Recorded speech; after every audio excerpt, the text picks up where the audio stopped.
Dahil naawa ko sarili ko. Naawa ko sa mga Pilipino.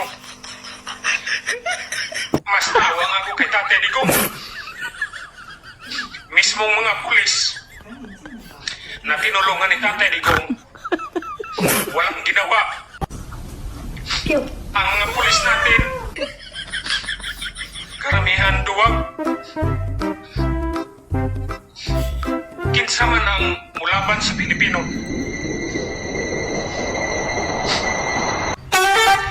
Kada adlaw, gusto nila ilihon ang Duterte. Mismo si Sara niingon, gusto nila patyon si Sara. Ako, Jun Abenes, ultimo, pwede po ko nilang patyon. Ang harassment gahapon, wala na to. Katitig lang ang harassment para sa ako Pero ang ako lang yun, sana mga Pilipino, ilabas na natin tapang natin. Kasi kaya nilang isa-isahin ang mga lumalaban sa bangag administration.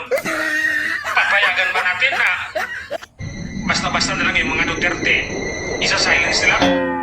Papayag ba tayo sa mga kernel na matatapang ikukulong nila?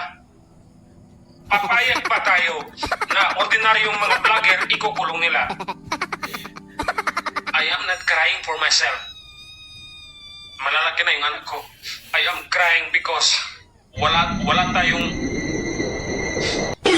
walang tapang ang Pilipino sa ngayon at ang PNP military natin parang tinitingnan lang nila yung leader na matino na si Duterte, si Inday Sara, binubuli, hinaharas, kiha dire, kiha dito.